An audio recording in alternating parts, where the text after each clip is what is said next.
Okay, here we go. We're unmuted now. We're unmuted now. Hi, I'm Brian, and I love Hallmark Christmas movies. Hi, I'm Brian. I like Hallmark Christmas movies. Come on, Dan. I just took a sip of that. I'm Dan. I despise Hallmark Christmas movies. The Hallmark Christmas podcast. Half gone already. Yours is half gone. This is the Deck the Hallmark podcast. Nothing sacred. Oh, man. Wow! Happy my goodness. Halloween, all you spooky I guess. kids! It's spooky. Yeah, sure It's is. spooky. That hurt. Got what you deserve right there. I think I yeah. thought it It's might pretty be. clear for everybody that's watching Philo what the Oh, theme yeah. is. The theme Oh, magically. is aviator sunglasses, and Brian didn't get the Oh, memo. you guys didn't tell me about the sunglasses. Embarrassing This for you. is so. I did wear glasses though, Yeah, so that was new for you halfway today. there. Happy Halloween, everybody! I hope you're Halloween. hope you're doing well on this spooky day. It's so spooky. So So spooky. spooky It's out almost there. 80 degrees here in spooky, that Greenville. That's do the you spookiness want to of know? Do you want to know what happened to me on the way in? It was so scary. it. You I would crashed into a love tree. to, Brian. I was Great prop. driving in. Okay. Okay, and all of a sudden, You're like this. you know those big things that people have. In, Oh my gosh. that is how I bebop around. So I'm wish driving. you a Merry Christmas. Oh my god. Honk honk. You guys, when someone does cut in front of me, I do have to honk honk. You know those big skeletons that people have in their yard? Spooky, scary skeletons? Yeah. Yeah, they're really big. They're like Huge. 1,000 feet tall. Where do They're you put not those 1,000 things? feet tall, but yes. I was driving. One of them fell on my car. This is a great setup. Okay, one of them fell on my What car. did it want to Dan knows know? about Oreo Cookie Day. No. Is this take the day off and I didn't know it? No. So Toss I, it. So, yes. So I had to stop because it's crushing my car. I take the skeleton, I begin to move it and put it back The into the air-filled lawn. thing is crushing your car. Yes. Okay. The no. It's hard. Oh, the hard bone skeletons. ones. Yes, the Okay. bone ones. Yeah. So the bones are like Through the windshield. heavy, goes to the windshield, the whole thing, and I'm moving it back to the lawn where it came from, and I begin to hear the bones talk to me. Yeah. Well, and I didn't know that they made sound. First of all, that was news to me. But they're saying things like "Happy Halloween," so funny, stuff like that. And then they said, "How was your weekend?" Yeah, they did. Which was really weird So Man, because I had it's lost Thursday. The thread of that story. It's Thursday. And you Why is asked the how bones was are your talking. weekend on Thursday. Yeah, so I guess I'll extend the courtesy to you guys and ask how your weekend I was. made the best smash burger I've ever eaten in my life. Really? Yes. What made it so good? So I did bacon and then I cooked it in the bacon fat. Wow. Yeah. Didn't hurt. It Yeah. was delicious. You chop onions in the Yeah, saute onions. You Okay. saute onions Yeah, for like absolutely. 45 minutes. Low and slow. Get the onions ready. You sear it. You do the onion side down then and cheese on Yeah. top. Right on the bun there. The bun's toasted with some butter on the flat top. And then you cooked it in the bacon fat. And it was perfection. It was the best one I'd ever eaten. Brand, take that back to the skeleton bones. Let them know I'll about let the the burger. skeleton knows that. I'll Yeah, let let skeleton the bones nose go know right that. to the nose. That's right. Yeah. Yeah. The other thing that Skeleton Bones told me, and this was surprising to me as well, Skeleton Bones let me know how much fun they've been having playing Christmas movie Magic. Did anybody else go do their weekend or was it just me? It was just you. No one. I was surprised to find out that the skeleton got the game because I would assume Skeleton, no play. No play. pockets. Where's he But putting those things? A skeleton. That's right. But skeleton does play, and skeleton talked about how amazing Christmas movie Magic is, and how you can actually play Christmas movie Magic not just with Christmas movies if you play your cards correctly. If you pick one. Yeah, and those put are them. really good. Wink, And wink. so it's a lot of fun, and I know it's October 31st, so you're probably winding down with your holiday. With your Halloween for it. movies.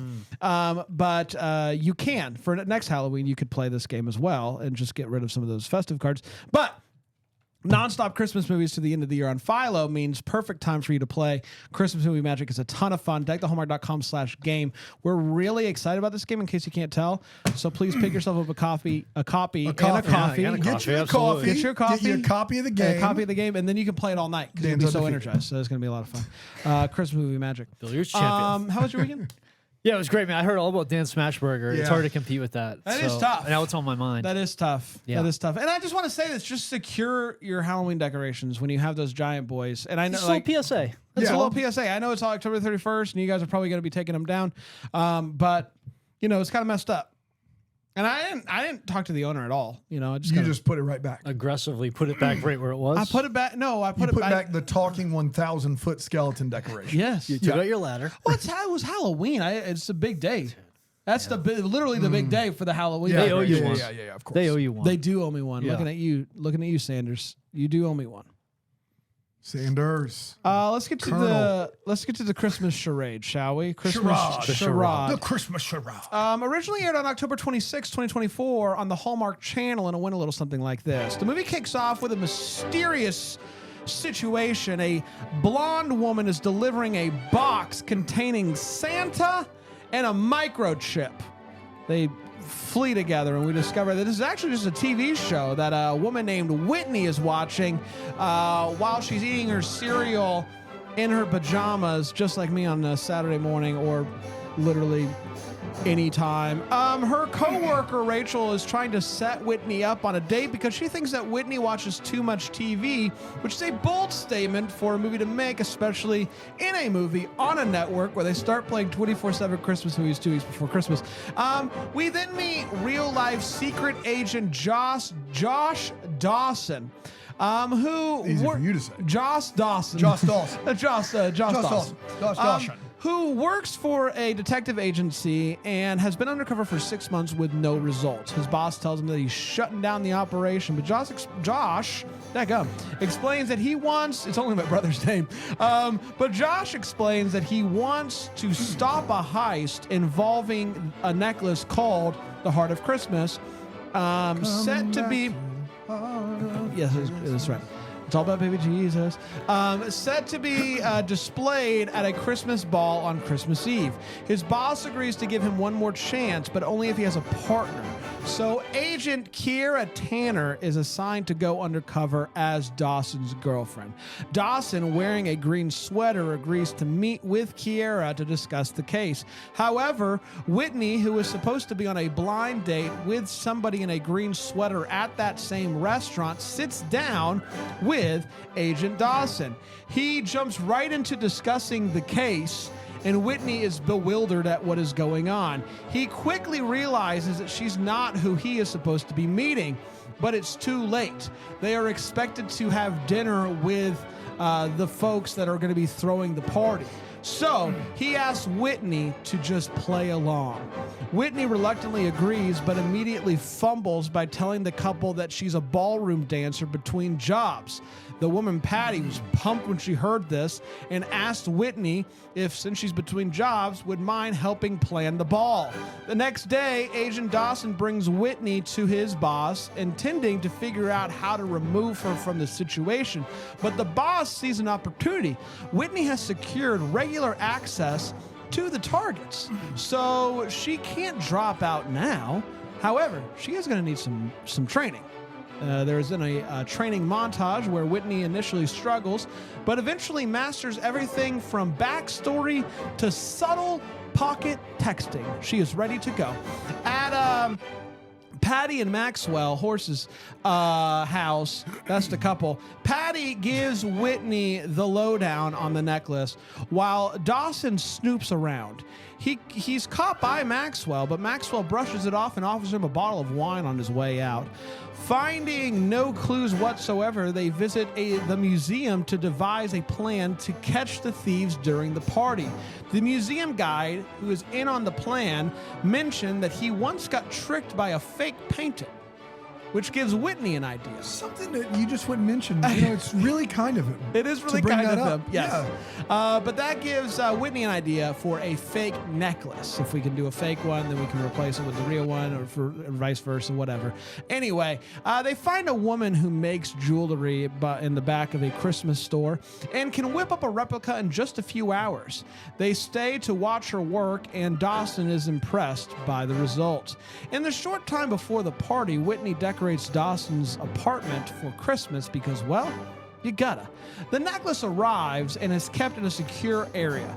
Dawson lowers Whitney down to swap the real necklace with the fake one, but the mission fails because they're just straight up not good at this. Now they have to try during the actual party.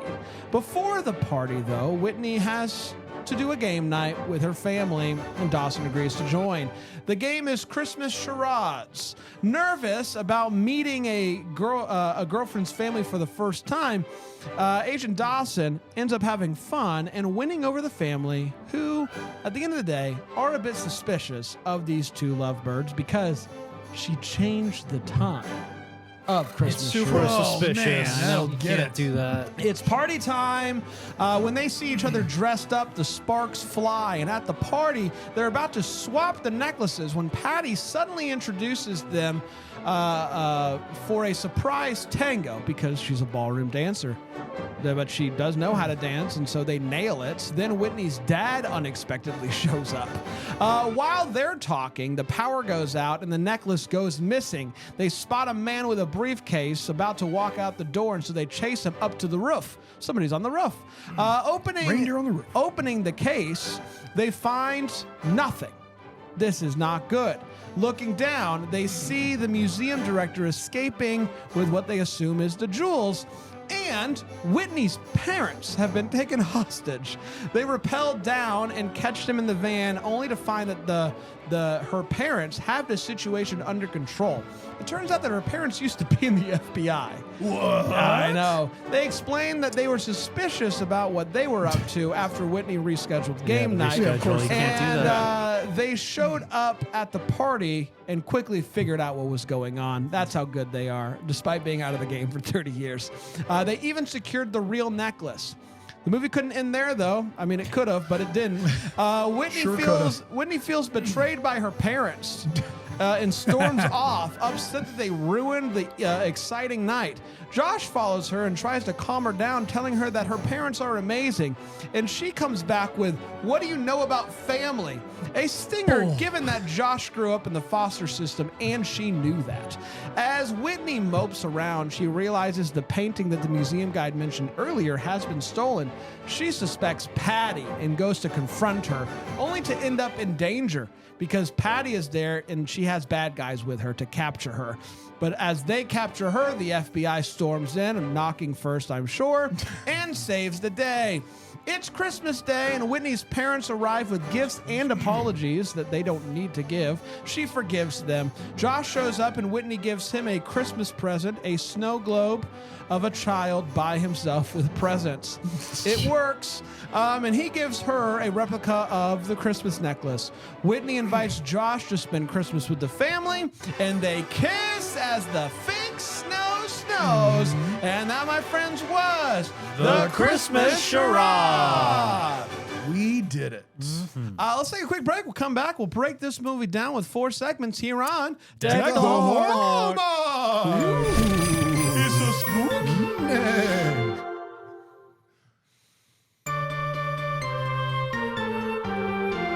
Welcome back, everybody. It's hot with this. That horse head? Yeah, Yeah. it's Horse like you hat's forgot. always You did all hot. Every season. time, yeah. And I wore And the scarf. It's a horse that's a big fan of the Australian Football League. Yeah, the the Western dog. Bulldogs. It's a horse Go that's a Bulldogs. fan of the doggies. Big dog fan. Yeah. Let's break down the Christmas charade, shall we? We're going to start with the hot take, as where we share exactly how we felt about this movie. Brian, what'd you think? A little heisty. A little heisty. I found myself thinking, have they gone too far? Are they making a mockery of a Christmas movie? No, I don't think they are. I had a good time. I liked it. The FBI bits, yeah, there you go. The FBI bits worked a lot. I realize I like a lot when you're like taken into a scenario where everybody else around you knows what's going on and they have the shoes that are your size and everything fits just right. I like that. And they did the whole FBI training montage. I thought it was really fun. Yeah. They introduced Mrs. Claus as a Christmas store owner, which I believe now is canon in Christmas.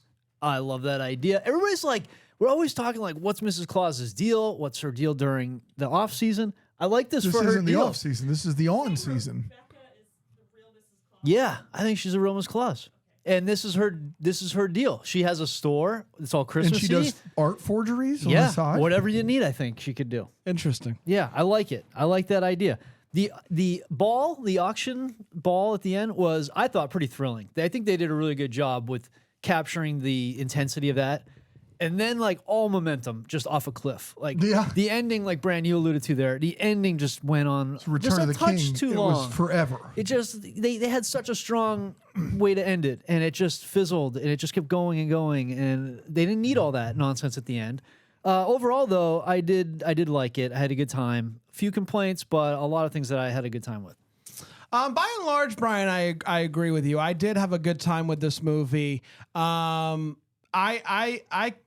you know, believe it or not, I have an idea for this ending that I think is better. What? So when the dad Somebody shows gave you a up, horse when the hat. dad shows up at the party, I thought that the dad was gonna be the bad guy. Same I here. thought that the dad was gonna be the Yes. bad That guy. would've been as bonkers and, Miles and, better. and so to have him not be a bad guy, but to Yeah. be him and his wife be FBI agents that have been retired for 30 years, and for the daughter to get upset about it, I'm Yeah, like, hey brutal. man, your parents could have been criminals because Yeah. that's what I thought they were. Yep. If this movie ended with her parents being the thieves, best movie of the year. This movie Crazy crushed. twist, yeah. I appreciate this movie.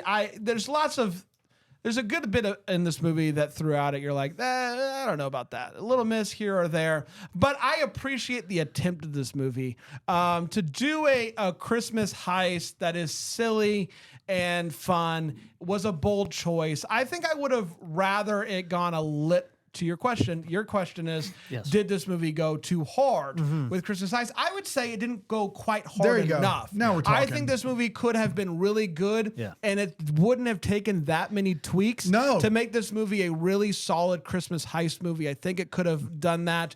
Bringing the parents in at the end and making them FBI agents was, in my opinion, a really bad choice. I think you could have made them the criminals, or you could have just left them out of it, and I think that it would have helped the movie either way. Bringing them in is, I think, so far the biggest single detriment to a movie this holiday season. It was a really tough plot point, and it made this movie suffer. Because aside from that, I by and large enjoyed the movie and appreciated the attempt. Dano?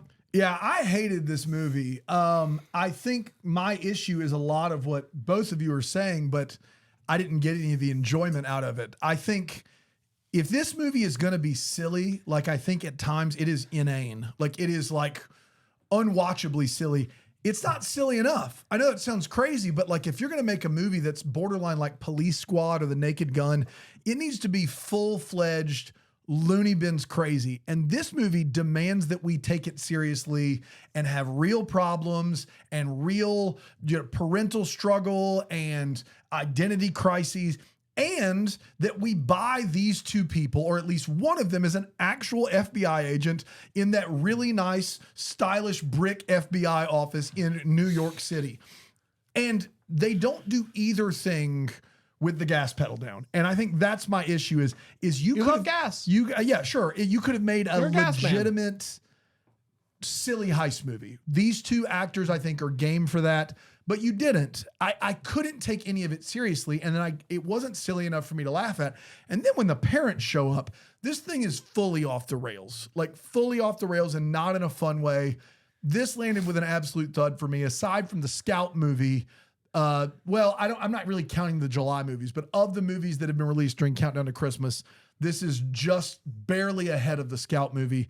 Had a terrible time with this movie. Did not like it at all. Disappointing. Maybe the worst version of this movie, because if it's more serious, I like it. If it's sillier, I like it. As it stands, it just kind of sits there. And the other two movies are just way better this weekend than this one. Let's get to all the feels before we talk about what this movie gives feels, Brian. Yeah, I think one thing I hope we can all agree on is the music in this movie crushed. Like, they really went hard on the spy Christmas music. Yeah, they did. And I really enjoyed it. I feel like it added, if you don't do that, it's really flat. And so, like, adding that twist on it really is a point in its favor that really, I think, helped it a lot. So I like that a lot. I think that was a really cool choice, and they did it really well. Listen, I love a misunderstanding that leads to someone being in the FBI. I think it's a fun time. Granted, this is the only time I've seen it, but I appreciated. It was funny to me when she shows up. He's wearing the green sweater. The guy that she was supposed to be having a date with bent down at just the right time for her to sit down, and him to just go, "You're late," and like the way that he handled that was really funny. Absurd it was, set of circumstances. Yes, it was a funny moment, and you roll with the absurdity and you enjoy it. Dano? There's a movie that came out in 1997. I was in 8th grade, so not the best judge of film, but it's a Bill Murray movie called The Man Who Knew Too Little. And for the entirety of the film, he thinks he's in a living acting thing where he's acting through London, but he's in a real movie with MI6. So, and he thinks he's acting, and everyone in it is actors. And as an 8th grader, I'm sure Alonzo Duralde is going to text me and be like, that movie sucks. Critically, I'm pretty sure it's reviled. I loved that movie as an 8th grader. It was my kind of humor, really funny. Bill Murray's really funny in it. And there's a brief moment in this movie where I think we're going to get some of that, where she shows up, and I was thinking he was going to whisk her way to this meeting, and she was going to not know for a little bit. Instead, they pretty much tell her right away. That ruins that. And that was the end of my fun for the movie. So, let's take a quick break. We'll come back. We'll get to the way, what, and the what, the Hallmark here on Deck the Hallmark. Not our best. Could be our worst. Welcome back, everybody. It's Bran. It's Brian. It's Dan. Happy Halloween. My costume's doing well. It is. Horse is taking You a look nap. like a kid. That's right. Halfway through the I know, neighborhood. man. It's just tough. Let's get to the wait. What is what we're Favorite talking Halloween candy, Braden? I like bite-sized cookies and cream bars because it's the perfect amount of cookies Yeah, and any cream more bar. than that is instant dehydration. It's Yes, a big of course, yes. tum-tum problem. So I appreciate the bite-sized. Brian? Yeah, Kit Kats year round. Okay. Halloween, Christmas, give it to me. Mm-hmm. Dan? Reese's Pumpkins. Reese's Pumpkins. Mini sour punch straws, second, for some Oh, reason. weird. That's interesting. It's just I enough of never that. liked the way that those taste. Yeah, I'm on board. Let's get to the wait what, Brian? Yeah. Just after a cursory search, skiing not on the list of top 10 most dangerous sports or event or whatever it was, events that they were doing. Bull riding number one. Bull riding actually. number one. Yeah, yeah. Is this the official list? This is a list I found. There's many lists. All right, what else is on there? Now I'm curious. Big wave surfing. Big wave surfing. Very yeah. dangerous. Base jumping for obvious Yeah, reasons. that's a sport now? Yeah. They yeah. grade out, and if you die, you lose? I guess how do you so. play base jumping? I guess so. It's base jump, maybe how high you can go, how long the jumps, the flips you can do. I don't know. Cave diving, which what a nightmare. Imagine having to go cave diving. That's Brand's actual nightmare. Boy. Hard pass. Yeah. Yeah. Just I'd kill myself on purpose, I think, if I had to go cave right. diving. So that's top 4. Cool. For you. Most of those aren't sports, I want to be very clear. Yeah, it's wishy-washy. Yeah. It's wishy-washy. Wishy or washy. It's not Wishy both. or washy. Washy. It was wishy. We were looking Yeah, for a that's shot. tough. A fake necklace with a tracker seems like FBI 101. Like Yeah. why didn't this get thought of immediately? Like that's, and even when she said it, I'm like, why didn't I think of that? Like I felt dumb. Like imagine how bad he felt as the FBI agent. Dan, I'll start it and you take the baton. That HVAC tunnel, HVAC with the HVAC Dude, tunnel there with the fan from Target. This HVAC system is fantastic. Yes. Number one, it can hold 500-600 pounds easy. Which Industrial strength great. HVAC system. Second of all, it is wide enough to have just to camp out in. You could, Rachel Scarson and Corey Sevier are walking. There's a foot of space between them. There's a foot of space between their other Social shoulders and the distancing. wall. It is as big as like this room that we're in. It's great. And then at the end of it, instead of a giant industrial fan for an industrial strength HVAC system, it's a little box fan that they've put in there. That's the point in this movie where I was like, if they would lean into this as a ridiculously dumb, silly movie, I think I could join them. Yeah. But we're taking themselves serious. They're taking themselves seriously in this scene, and that was what I was fully out. Yeah. So that was funny. The last thing was just at the end when they slide down that rope, just no gloves, just the rope burn. Oh boy, put that on the list of dangerous sports because holy cow. That just hurt The my old hands. dangerous sport of rope sliding. Yeah, sliding in a rope. Cave diving, take a back seat. Whatever. Yeah. 10-story rope slide. Yeah, Whoa. that's tough. Is that it? Yeah. So they show up at Patty and Maxwell's house, and before knocking on the door, they give away everything about what they're trying to do, and it is a great thing that these rich folk don't have a doorbell camera, or else they would have foiled it all. Is it not part of FBI where before you walk into a place, if you're gonna talk about it in code? He just laid it out perfectly, and it's a good thing. I thought maybe that was going to come back to bite them. I thought that surely these rich people have a doorbell camera or a security system of some sort, but they don't, which is super dope for our leads. You said that that's Mrs. Claus's shop. I didn't know that. I just wrote, why does this woman even bother having a Christmas shop when she clearly is so good at forgeries? Can just forge really nice works of art with jewelry. But if she's Mrs. Claus, it doesn't really explain it, but I guess I appreciate that she doesn't explain it at all. Actually leads me to have more questions, but that's great. Why she have that shop? Just, you could have a pretty good Etsy store at the very least. He pops open the blueprints of where the necklace is going to be held before the party, and he says, according to the blueprints here, this room right here is the short-term holding area. Is that a room? Is that a proper room that is that you see? This is you got the dining room. You got the living room. You've got the short-term holding area. I think we've hit all of the big necessary It's to rooms. code, man. It's to code. Yeah. It's to code. Every house now, every establishment needs a short-term holding area. Speaking of that short-term holding area, that heist couldn't have been planned less. First of all, he tells her to stay in the car. What was his plan if she didn't? Yeah, I didn't think about that. I heard you guys say that. That's a crazy one. But then she doesn't, and luckily there's enough room for both of them in the HVAC. And they're able to do that. But then once she goes down there, there's no plan. Right. And what happens if Buddy doesn't walk in with Christmas cookies? There's so many things that could go wrong. There's two security guards watching it. Buddy walks in with cookies, which obviously when you're eating cookies, you turn away from the thing that you're watching. You focus on your full attention on the cookies. Yeah. If that guy didn't walk in, she can't go down there. Well, they did plan that ahead. They did talk about how they had a cookie delivery plan. Okay, so what if they don't turn away? What if they don't? They get let into the room where the jewels are stored. Yes. That's where all delivery people get to go. What if the cookie? Maybe they should have just been the cookie delivery people. Maybe put something in the cookies and knock them out. Don't we put out great ideas like that? That's crazy. Or make it dumber. Make it like, you know what I mean? Either make it that or make it dumber. Why weren't they the cookie deliveries? Yeah. Make them rave about the cookies. Yes. Yeah. Make them rave about the cookies so loud they don't hear it. Like, oh, it's cookies so good. That would be funny. But to have the cookies delivered is just like, okay, so we never get cookies in here. We'll have the cookies is that delivered. Chocolate chip? Take off my white gloves.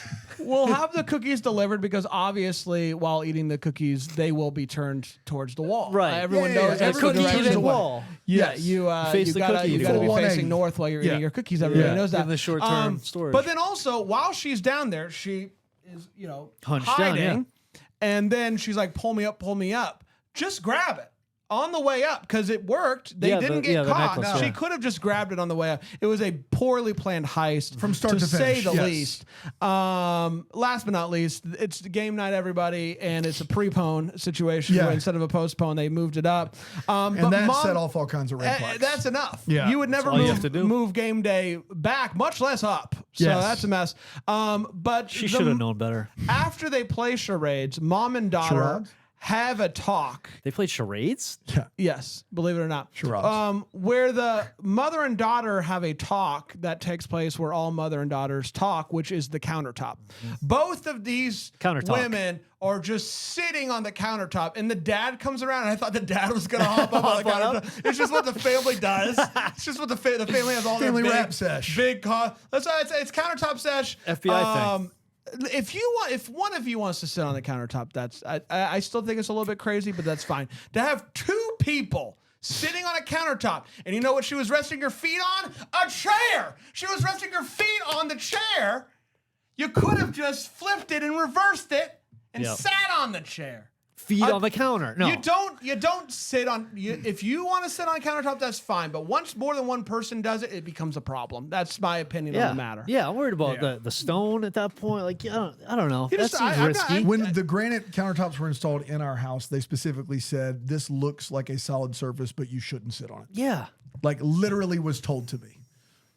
So Seems Maybe they were just looking at you. yeah, though. could look at you. Could be. You in particular, I'm gonna say That's a lot in one spot. That's a lot. Yeah. You, I think you're fine. Yeah. You. Can you imagine people that install counters doing that? Sizing up everyone that lives in the All house right, and going, everybody. I don't think so, Tim. Gonna need everybody. Everybody turn to the side if you could. Yeah, that's a no-go. Dano? Did you play rugby? This goes without saying, but I guess we need to say it. Carolers don't corner you in the middle of the street. I They were just aggressive, yeah. in New York City, where everybody's got a place to be, they just pop out and any FBI agent just powers through them. Like, just is like, get out. If you've never been to New York City, if people are going somewhere, they're going to get there. They're going to just walk right by you. They're used to people trying to hand you stuff, sell you stuff, get your attention. It's not going to work. This is like, she's the nicest FBI agent alive. She just stops and she's like, well, I guess I got to hear it out. Yeah. I'm here. Let me get my purse And out. then, there's nothing I can do. They say that this is a covert operation. It could not be less covert. We're sharing FBI files with civilians. We're telling the owners of this building the entire plan, and it turns out he's in on it. Also, the guy that's in on the guy that owns the place says he was fooled by a forgery once and never again, and then is immediately fooled by a forgery. He's the one guy that says, you won't, I know art better than anyone. You won't fool me again on a forgery. Great. You got fooled again on a forgery. I don't know. No. This feels like a slam against art Yeah, a little bit. in your face. Corey Sevier is, they're doing a montage where he's training Scarston on their backstory, and he has a chalkboard with one multiple choice question written, taking up the entire chalkboard. This is another moment which, if it was a Police Squad or Naked Gun movie, then all this other stuff is really funny. Do you know what I mean? Like, it's like, but the idea that he's writing these questions and erasing it and then writing another one. You're right. Bro, 5 questions took you an hour. Yeah. Like, you can't do that. He's clapping the erasers together to clear them off. He keeps on, that's a funny bit. We've written a funnier movie. Another thing that would have been really funny in a comedy. Exactly. He keeps on talking to the FBI person in the van, and he keeps doing this, and there is nothing in his ear, nothing. And he keeps doing this, and it's fantastic. There's nothing there. It's not even. We don't know what the FBI has. No, we don't. Might have some stealthy stuff. I just have a preponderance of evidence of every one of these movies you've ever seen where they have an earpiece in their ear. For this guy not to have one in their ear is a little bit ridiculous. And then, you mentioned it, but I'll mention it one more time. The whole reason that they show up, that the parents show up to this, is when you move game night. Again. Listen, we have not prepone game night. We've not done any FBIing in 3 decades. William Clinton was in office last time we took the reins of a case, but when our daughter moved game night up one night, that's when the wheels started turning. And we thought, what better time than now for us to dust off the old jackets and get out there and FBI again? The bomber jacket? Are you? I the wish. movie would have been better, Wish they and had our bomber closet would have been had a little more room in here. Like you guys, it just.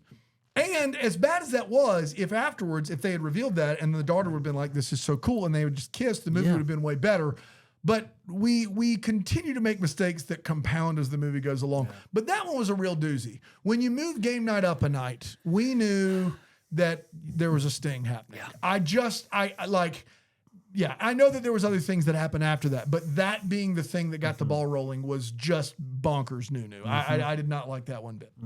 It's time for What the Hallmark is, where we wonder what could have been. Maybe have give us a clarity. Any questions that we still have? What are we still wondering about that we'd like some answers to, Brian? Yeah, and I don't know if this is an effect of the preponing game night. Sure. Yeah. Is game night usually just a 3-person event? 3-person event. Three-person That was my charade. question. Yes. Oh, really? Yeah. That's yeah. real They're just weird. playing 3-person charades. That's in there, all. just hanging out. Is that it? Just always 3 of them? Just Yeah, it's a big deal for man, 30-some years. Yeah, it's a weird game night. It's a weird game night. It's That's a weird all. game It's night. a weird game night. 3-person game night. So I'm sure that they like explained it fully and I just missed it. But what did Patty say or do that made her suspect Patty to be the one that stole the painting? Yeah. I I think she just commented on the how much she liked it. Okay. And it was kind At of it. one point, 'Cause, she like, says, I got all that recorded at the end, and I don't even know what Patty said. That Because was, my impression was that Patty and Maxwell aren't bad guys. They're still just were- having the party. Suspicious. No, but they're yeah. just having the party. And they're bringing the necklace in, and then the museum guy stole it. Stole it. But then it comes out They that stole the painting. they stole the painting. But they also might be in on it too. But I didn't know. Like, Did we establish who had the other 6 artifacts? I think there's she had. She the other had 6 them. artifacts. she it was has them. Patty. I think it It was was her Patty. for all Patty of did them. it all. So the She couple loves love. they were who we thought they okay, were. so they Right. were. Yeah. Because then when it turned out, when I saw that the museum guy did it, I was like, oh, it's just a museum guy. Right. And then I didn't get anything from Yeah. Patty that made me think like, oh, Patty definitely stole the painting. She loves love. She loves it. But I don't know. I'm sure there were details in there that I missed, but I was just like, that's not my that's not the Patty. Not the Patty I know. you know, yeah. That's not the Patty. Yeah, it's her favorite painting and the whole thing. Yeah. Okay, great. Yeah, that's enough. That's enough for me. Yeah. All right, great. Dana. Peanuts the bookstore. Are you okay? Yeah. Yeah, we're so stupid. The 3-person game night was wild to me. The fact that the FBI is ready for him to turn in his badge and gun, and then they're like, you get one more crack at this, and it turns out he needed 2 30-year retirees to do it for him. Does he get to keep his badge now? Oh, that's a good one. Or does he still have to turn it in because it's clear he's bad at his job as FBI agent? Which is my big one. That's my big one is they gave him another chance, 6 months, and the case was cracked, but he didn't crack it. Right. He was in giant room of HVAC and with candy cane colored rope, but he did not crack it. The 30-year out of the games. You know what you can crack? What's that? A peanut. You can. Can crack bookstore. it. I've heard. We did, everybody. Congratulations. We are going to be back tomorrow with a review on Operation Nutcracker, correct? Yeah. But it's going to that- sound like we're at Bramblefest? Yes, well, it did. Yeah. And so we've already reviewed this movie because it was from Christmas in July. But for those of you that just listen seasonally, and we know that you exist, we're going to re-release it. We know. We okay? acknowledge We your know. We existence. acknowledge We your know. existence Yes. and we value you so much so that we're going to re-release it tomorrow so that you can still listen to our thoughts on that movie, which came out in July, but Hallmark's if this'll trying do to better. act like they Yeah. didn't. Trying to pull a fast one. They're on trying to us play a fast one. with the It's worst fastball. movie of the year. Not the worst. No. Take that back. We It's will close, though. we'll do that My tomorrow. favorite in July. Vermont. It's going to be a lot of fun. And then we'll be back on Saturday with a Netflix preview show. It's going to be a lot of fun. Until then, we're the first to wish you a Merry Christmas. Deck the Hallmark is a Bramble Jam podcast. Is produced by Aaron Shea. For more information on Deck the Hallmark, you can go to deckthehallmark.com. For more information on the Deck the Hallmark family, you can go to bramblejamplus.com. Deck the Hallmark is presented by Philo TV. For a free trial of Philo, go to philo.tv/DTH.